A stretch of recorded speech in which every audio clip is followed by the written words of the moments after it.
جرأت و ہمت کا ہے اظہار، سیدھی بات روایات صحافت کا علم بردار، سیدھی بات۔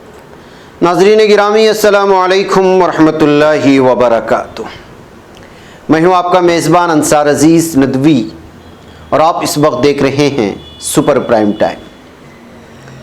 ناظرین گرامی، ایک بار پھر آج ہم اسلامی تاریخ کے ایک اور عظیم دیندار حکمران سلیمان اول المعروف سلیمان قانونی کے تذکرے کے ساتھ آپ کی خدمت میں حاضر ہونے کی جسارت کر رہے ہیں۔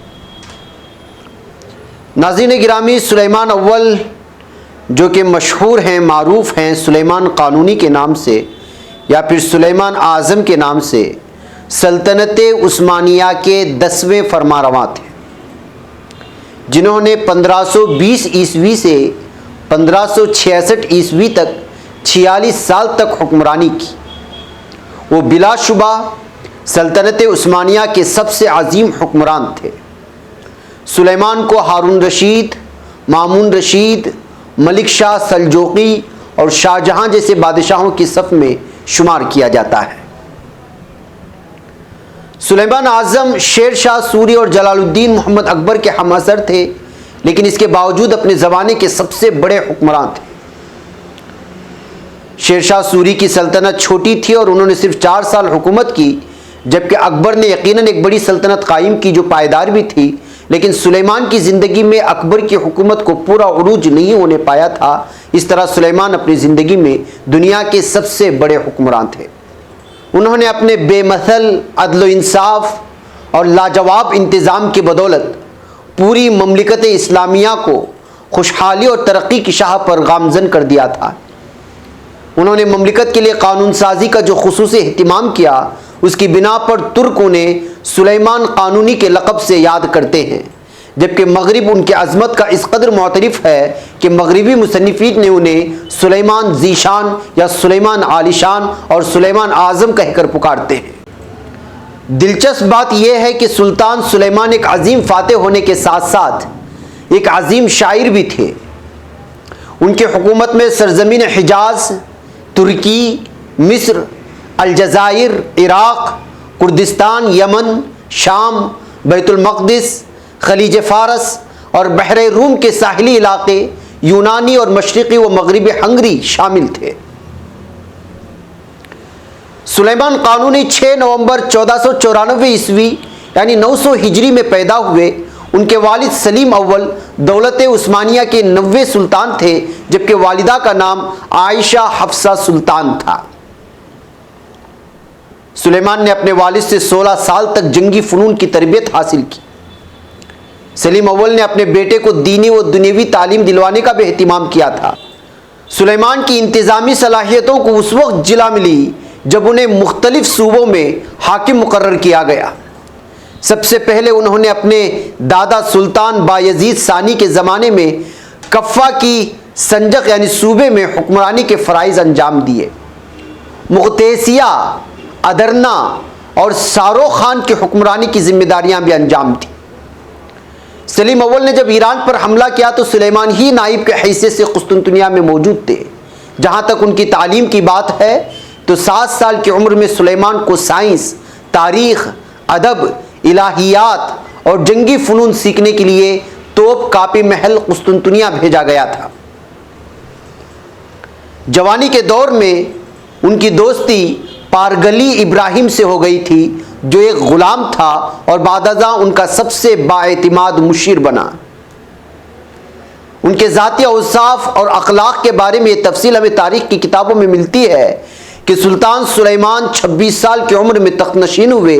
بایزید ثانی کے عہد میں جب ان کی عمر بہت کم تھی، وہ مختلف صوبوں کے حاکم رہ چکے تھے۔ پھر جب سلیم اول نے ایران پر حملہ کیا تو سلیمان کو نائب سلطنت کے حیثیت سے قسطنطنیہ میں چھوڑ گئے۔ اس کے بعد جنگ مصر کے دوران میں وہ ادرنا کے حاکم بنائے گئے، بلکہ حاکم تھے، جب سلیم اول کے وفات کے بعد وہ تخت پر آئے تو ایک کامیاب مدبر اور لائق فرمانروا کی شہرت حاصل کر چکے تھے۔ ذات عظمت میں وہ اپنے تمام پیش روؤں سے بڑے تھے اور فتوحات اور وسعت سلطنت کے لحاظ سے ان سب پر فوقیت لے گئے تھے۔ ان کے عہد میں سلطنت عثمانیہ اپنی انتہائی حد کمال تک پہنچ گئی تھی۔ ان کی خانگی زندگی بالکل بے داغ تھی۔ وہ اپنے رحم و کرم کے لیے خاص طور پر مشہور تھے۔ انصاف ان کا مخصوص شیوا تھا اور ان کی عدالت میں نسل، رنگ و مذہب کی کوئی تفریق نہیں تھی۔ رعایا کی فلاح و بہبود ان کا مطمع نظر تھا۔ چنانچہ جب وہ تخت نشین ہوئے تو تمام رعایا نے اس نوجوان سلطان کا جو اپنے اخلاق، شجاعت، انصاف، رحم دلی اور دانش مندی کی بنا پر حد درجہ ہر دل عزیز تھا، نہایت مسرت کے ساتھ استقبال کیا گیا۔ اپنی حکومت کے پہلے ہی سال انہوں نے انصاف اور رحم دلی کی ایسی مثالیں پیش کی جس سے ان کے آئندہ طرز عمل سے متعلق نہایت خوش آئند توقعات قائم کی جانے لگی۔ ان کے حکم سے سلطنت کے بعض اعلیٰ حکام بددیانتی اور ظلم کے جرم میں گرفتار کیے گئے اور ان کو سخت سزائیں دی گئی۔ ان واقعات کی خبریں تمام سلطنت میں پہنچی اور رعایا کو اپنی جان و مال کی طرف سے اطمینان ہو گیا۔ سلیمان نے تمام صوبے داروں کے پاس احکامات بھیجے کہ رعایا کے ساتھ کسی قسم کی زیادتی روا نہ رکھی جائے اور امیر و غریب، مسلم و غیر مسلم کے ساتھ یکساں طور پر انصاف کیا جائے۔ ان احکام کی نفاذ سے ہر طرف امن و امان قائم ہو گیا تھا۔ بحیثیت سلطان ان کی شخصیت کیسی تھی، ان کے بارے میں کہا گیا ہے کہ سلیمان اعظم کا عہد حکومت نہ صرف تاریخ عثمانیہ بلکہ تاریخ عالم کا ایک نہایت اہم دور ہے۔ 1520 عیسوی میں سلیم اول کے انتقال کے بعد عثمانی سلطنت کی باغ ڈور سلیمان اول کے ہاتھوں میں آئی اور یہیں سے دولت عثمانیہ کے اس دور کا آغاز ہوتا ہے جو اپنی خوشحالی، استحکام اور وسعت کے اعتبار سے یادگار ہے۔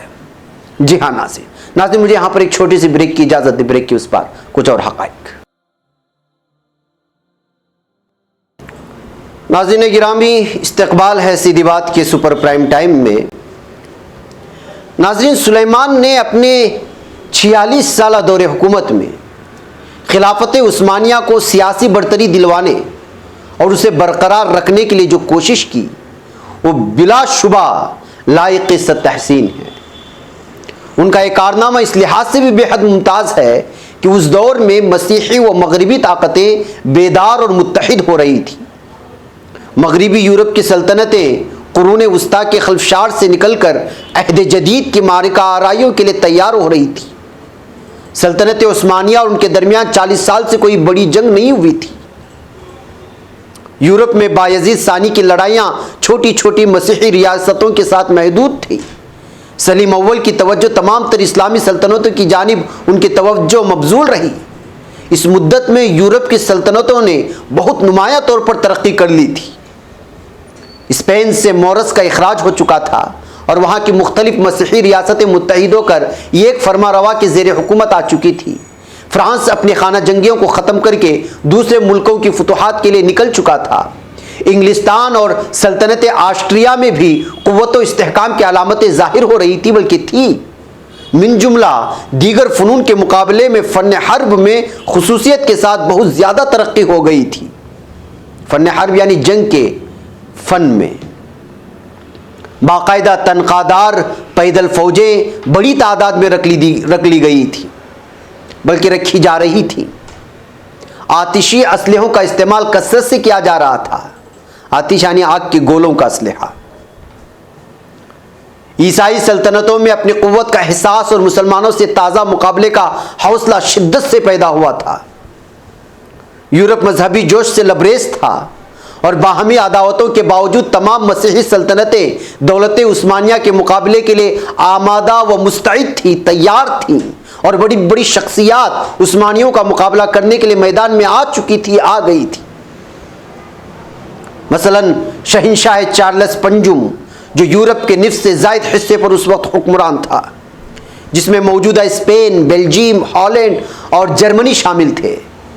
ادھر انگلستان میں یعنی انگلینڈ میں ملکہ ایلزبتھ اول حکمران تھی اور ہنگری میں شاہ لوئی کا سکہ چل رہا تھا۔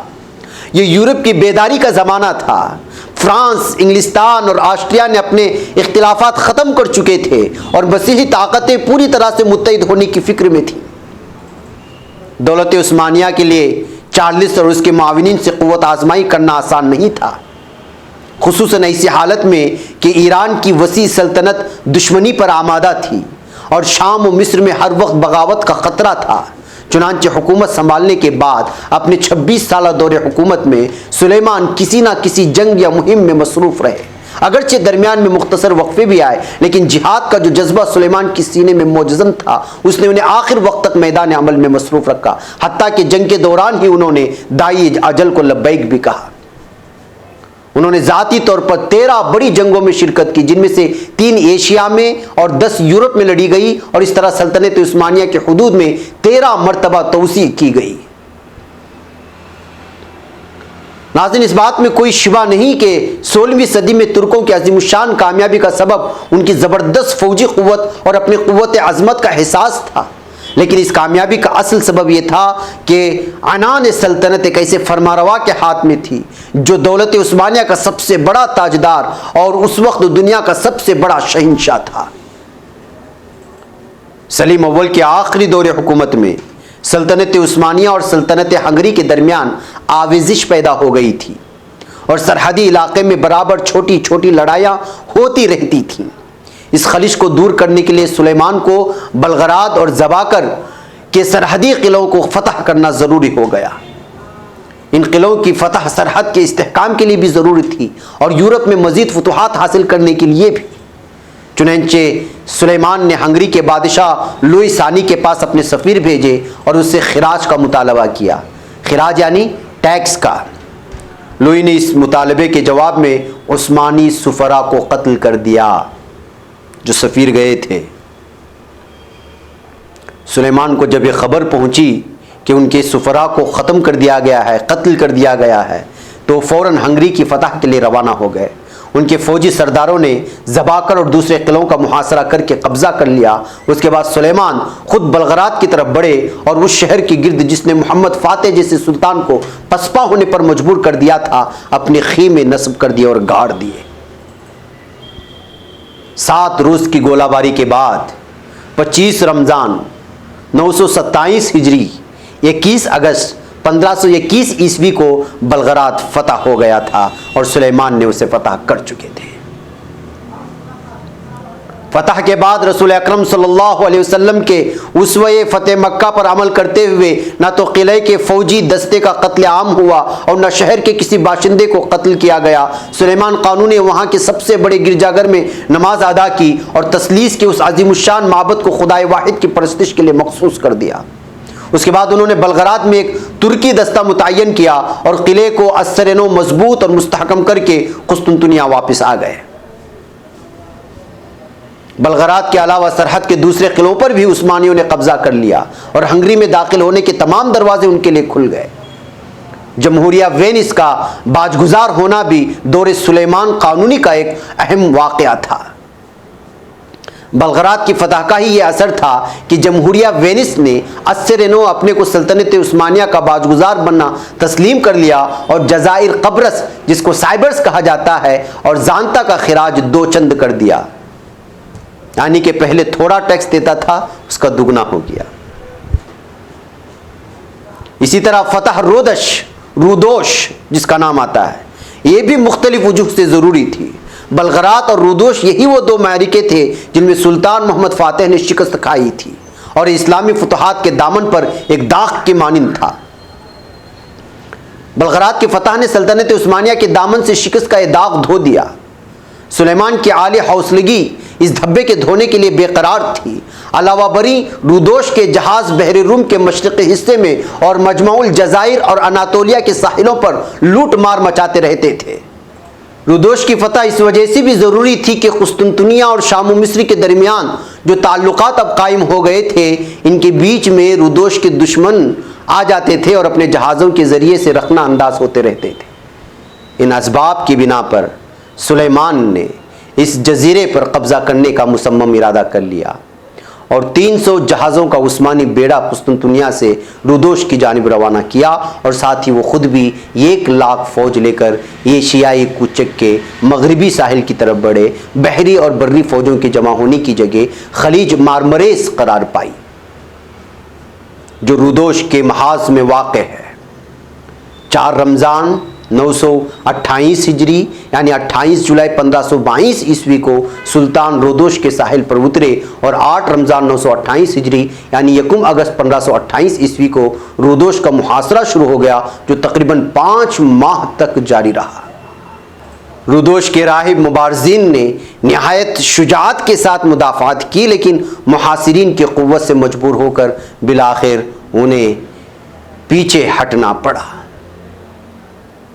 یعنی 6 صفر 929 ہجری 25 دسمبر 1522 عیسوی کو ہتھیار ڈالنا پڑا سلیمان کے سامنے۔ سلیمان نے ان کے ساتھ جو مراعات برتی، ان سے معلوم ہوتا ہے کہ وہ ان کی شجاعت کا کس درجے قدردان تھا۔ اس نے مبارزین کو اجازت دے دی کہ 12 روز کے اندر اپنے تمام اسلحوں اور سامانوں کو لے کر اپنے ہی جہازوں پر رودوش سے چلے جائیں، اور اگر ضرورت سمجھے تو عثمانی جہازوں کو بھی اپنے ساتھ لے جائیں۔ رودوش کے باشندوں کو سلطان کی رعایا بننے کے بعد پوری مذہبی آزادی دے دی گئی۔ سلطان نے صراحت کے ساتھ وعدہ کیا کہ ان کے کلیساؤں سے کوئی تعرض نہیں کیا جائے گا، ان کے بچے والدین سے چھینے نہیں جائیں گے، اور 5 سال تک ان سے کسی قسم کا ٹیکس یا محصول کا مطالبہ نہیں ہوگا۔ سلیمان نے اپنی فوجیں قلعے سے چند میل کے فاصلے پر ہٹا لی تاکہ مبارزین امن و سکون کے ساتھ قلعے سے نکل جائیں۔ مبارزین رودوش نے وہاں سے نکلنے کے بعد 8 سال تک جزیرہ کریٹ میں قیام کیا، اور پھر مستقل طور پر جزیرہ مالٹا میں جا کر کے آباد ہو گئے۔ بلغراد اور رودوش کی فتح کے بعد ہنگری، سسلی اور اٹلی کے راستے سلیمان کے لیے کھل چکے تھے۔ مصر اور ایشیا کوچک کی شورش کی وجہ سے انہیں مشرق کی جانب متوجہ ہونا پڑا۔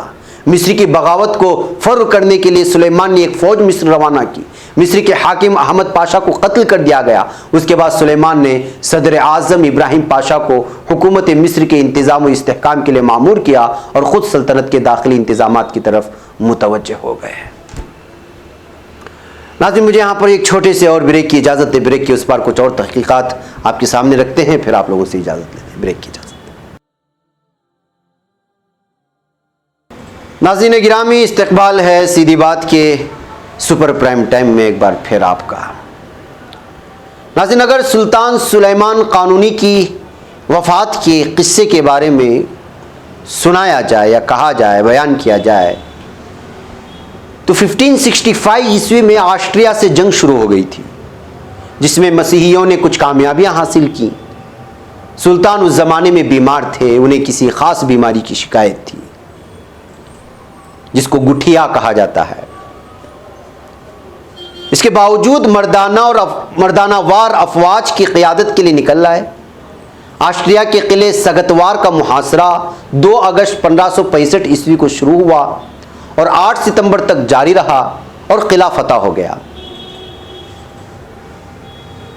اس وقت جب لشکر اسلام کامیابی کے جھنڈے لہراتا ہوا قلعے میں داخل ہو رہا تھا، سپاہی اس اندوہناک حقیقت سے بے خبر تھے کہ ان کا محبوب سلطان اب ان کے درمیان میں نہیں ہے، بلکہ وہ 9 اور 10 صفر بمطابق 5 اور 6 ستمبر 1565 عیسوی کی درمیانی شب ہی انہیں چھوڑ کر اپنے خالق حقیقی سے جا ملے ہیں۔